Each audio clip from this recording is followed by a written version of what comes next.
Hello everyone and welcome to another English with Joseph. Well, today we're going to be talking about the most useful English phrases. Now, some of these are going to be idioms, and some of these I'm sure you're going to know, but I can tell you that they're very, very common.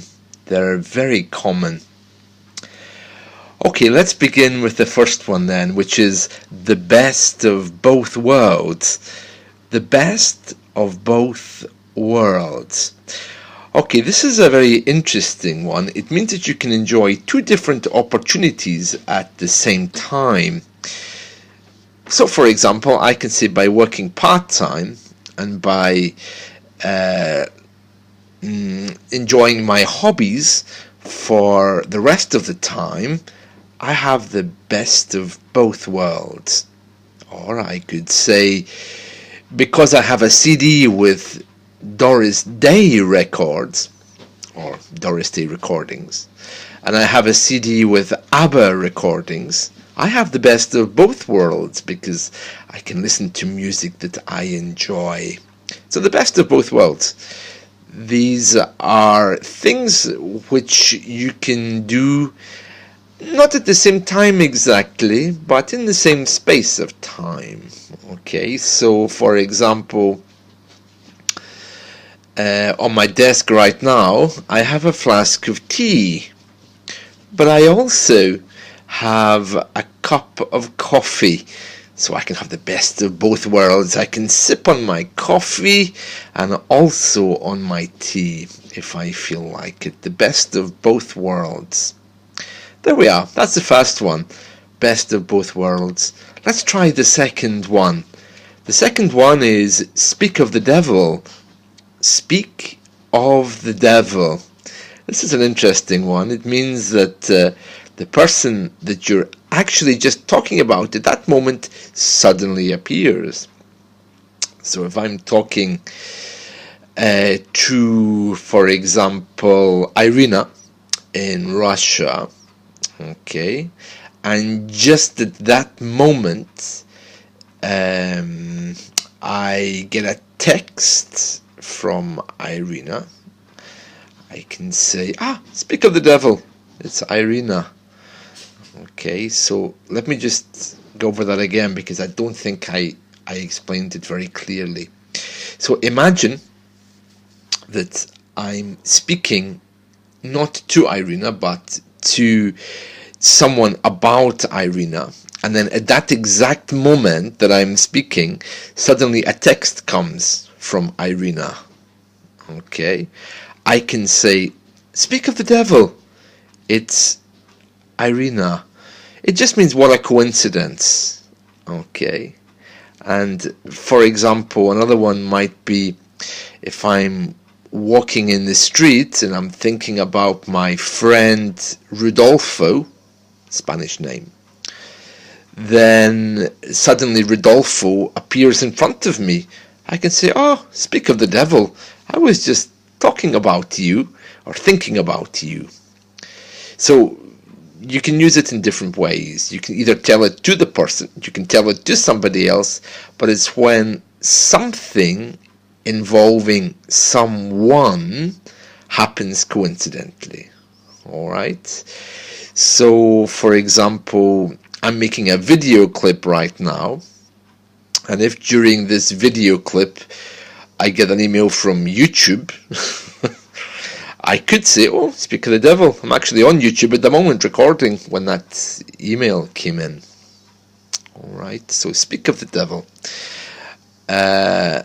So you can hear phrases like, hi Tom, speak of the devil, I was just talking about you.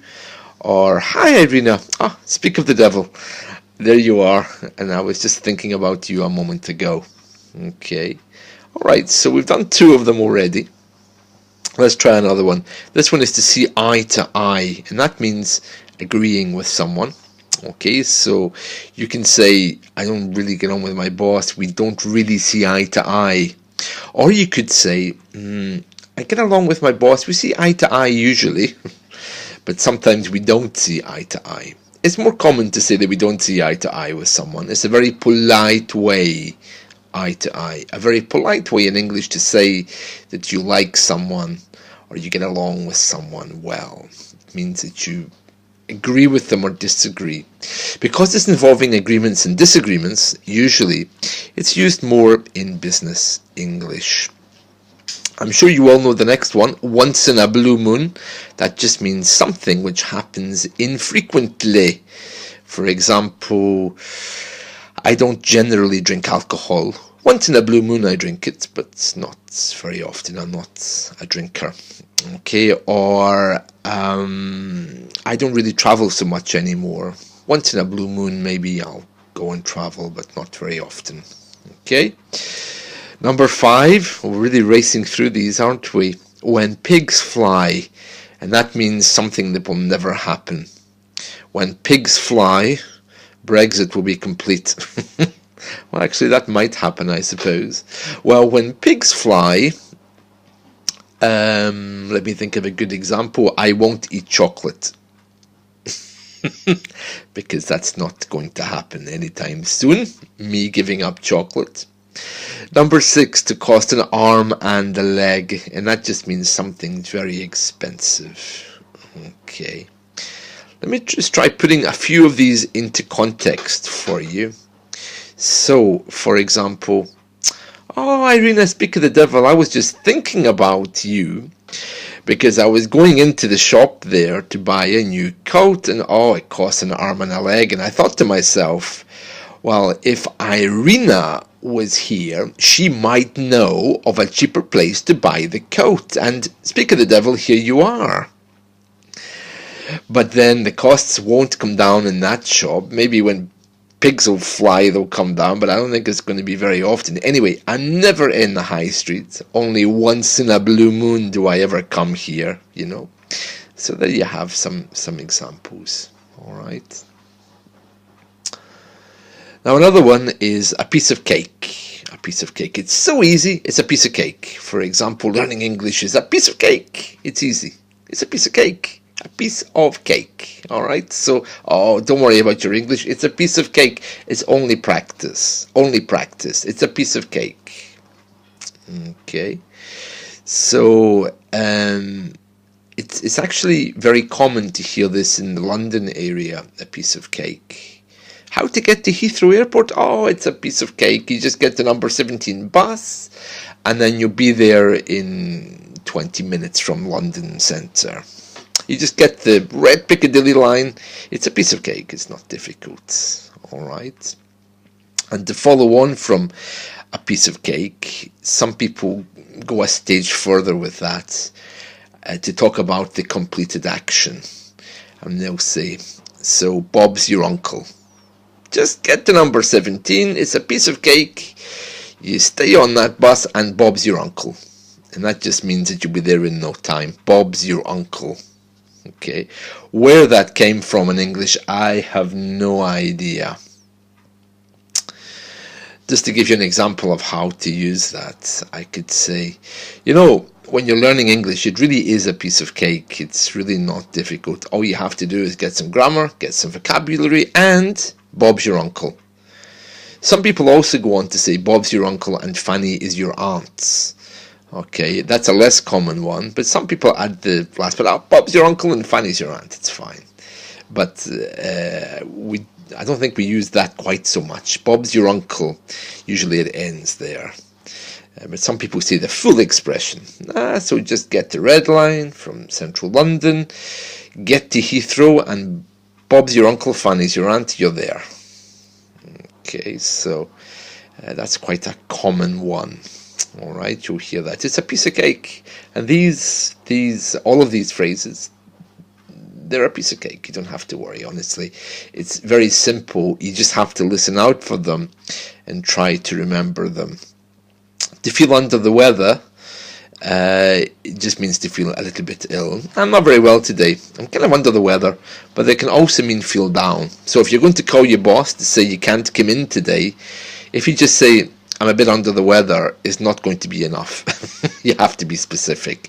To feel under the weather means generally you're a bit bored, a bit fed up, and you feel a bit sick. Alright, so it's not an excuse for not going to work. It's something you could say at work. You could say, oh, I'm a bit under the weather today, just leave me alone, you know. But a day like today, which is grey and miserable with rain, so I could say, I'm a bit under the weather today because of the weather, actually. I just don't feel very good, but still I'll force myself to go out, and then Bob's your uncle. Now you notice that I've still said Bob is your uncle, even though I'm talking to myself. Okay, so the phrase doesn't change. Bob doesn't become my uncle. Okay, it's still Bob's your uncle. Okay, to kill two birds with one stone just means to do two things at one time. For example, I'm going to the supermarket later, but I know I also have to go to the church. So I'll kill two birds with one stone. And that means I'll get both of those things done when I'm out, which is very good. To cut corners is something else. To cut corners simply means not to take a shortcut. So, for example, John is doing that job and he's done it very well, but unfortunately he's been cutting some corners, so I need to check his work to make sure it's done right. I wish he wouldn't cut corners. All right, we only ever use that in a negative sense. So to cut corners isn't a good thing to say. So if you say, oh, I'm going to cut some corners doing my job, it'll be viewed negatively. It means like I'm going to cheat or do something wrong. To cut corners, so you can't say that. I'm going to cut corners. It's something you would observe about someone else. You would say, I really like John, but he cuts corners with his work, so I can't really trust him to get the work done well. To cut corners. Okay, so we've gone through a few of these already. So just before we move on to the other ones, let's just go through what we've done so far. And let's see how many of them that you can remember.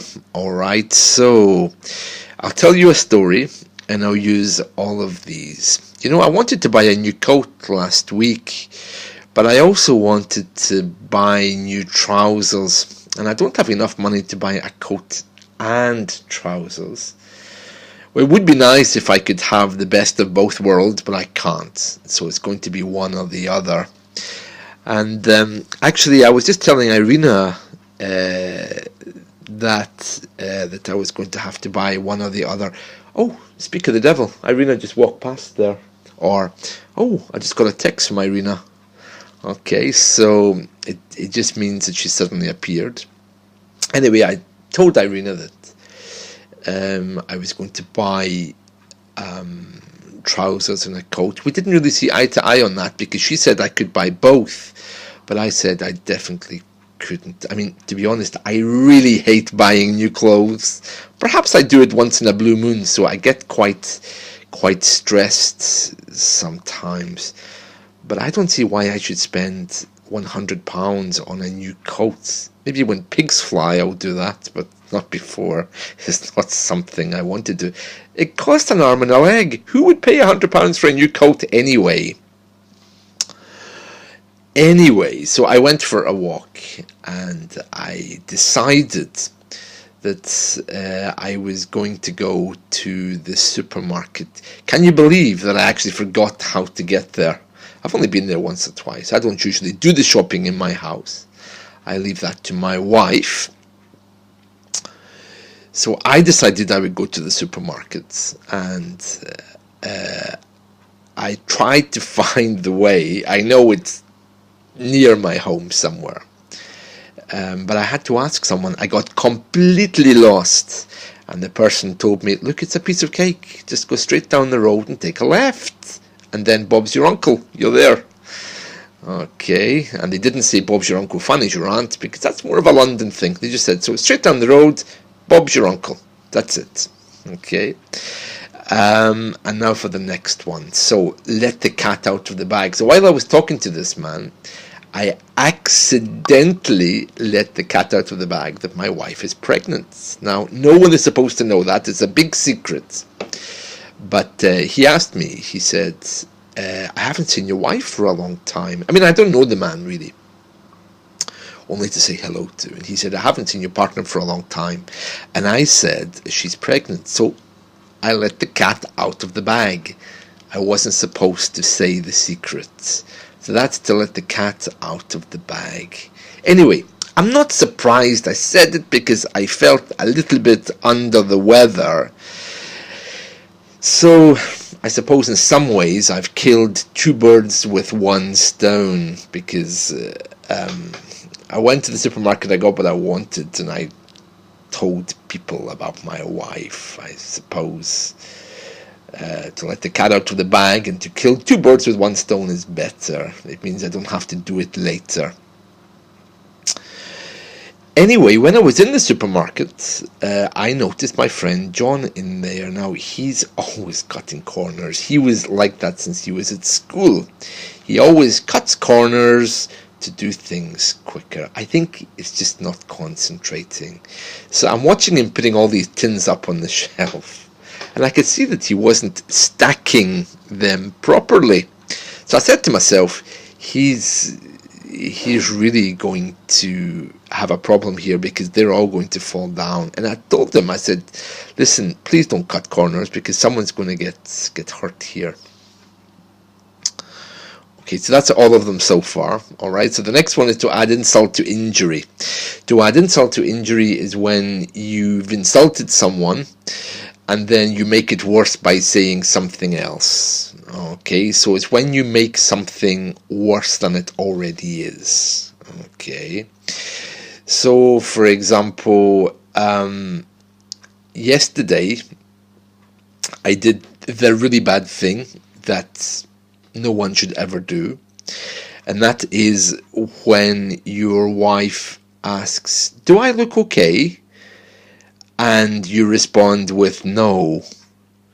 Or, does this dress make me look fat? And you answer yes. Now, as you know, these are things that we should never say because they can cause major accidents and insults. So, in desperately trying to fix this situation, the woman said to me, do I look fat in this? And I said, yes, unfortunately. And of course, that was the wrong thing to say. And a moment later, she said, what do you mean? Do I really look fat? Are you calling me fat? And I said, no, but you did eat the whole cake yesterday at lunchtime. And of course, that's adding insult to injury, because I've already injured her and now I'm insulting her. And these are things, as you probably know, you should never say. Okay, so to add insult to injury could be anything. Imagine that I'm walking on the streets and I meet someone I haven't seen for a long time. And I could say, I'm sorry, I don't remember your name. And the person said, it's me, it's John, of course you know me. I could say, no, I'm sorry, I don't. And as it goes on and the conversation becomes more uncomfortable, I'm adding insult to injury. Okay, so I hope these phrases help you. We've probably done quite a few of them now, but I'll just quickly go through a few more. You can't judge a book by its cover. Just means don't judge someone by how they look. Oh, the next one's an interesting one. Break a leg. That's to wish an actor good luck. So if an actor is going onto the stage to do a performance, you have to say break a leg. It sounds like an insult, but actually in the acting world, it's considered to be very good luck. It's a superstitious thing. So if you have a friend who's an actor, you can say, oh, by the way, good luck at tonight's performance, break a leg. You can sometimes say it to people at work. If they're going to do a presentation and they're very nervous, you can say, oh, you'll be fine, break a leg, good luck. All right. I'm not sure if they would all know what you mean, but it definitely works with actors. And the last one, to hit the nail on the head, means to describe exactly what a particular problem is. So, you know, that way sometimes when you meet people, they kind of walk around the subject and they're not able to describe the problem. Well, sometimes you need to hit the nail on the head and say exactly what the problem is. Okay, so for example, I have a friend who was telling me last week that he finds it very difficult to write English essays. But he didn't say those words. He said, you know, I don't really like writing English essays. And I said, okay, well, maybe with practice they'll get better. And he said, no, it's not that I'm not good at them. I just don't like doing them. I said, okay, so you're upset that because when you're learning English you have to do them. And he said, yes, that's exactly it. You hit the nail on the head. So it means you got the right point that I wanted to try to say. Other people might say, you've nailed it. Rather than say, you've hit the nail on the head, some people say, oh, you've nailed that. You've nailed it. That's exactly what I wanted. I personally don't like that phrase, you've nailed it, but I notice that it's very common. You've hit the nail on the head is much more common. Well, I hope these phrases have helped you, and I'm looking forward to seeing you all again very soon if you're having an italki class with me. If you're not, feel free to book one, or alternatively contact me and say hello on my website.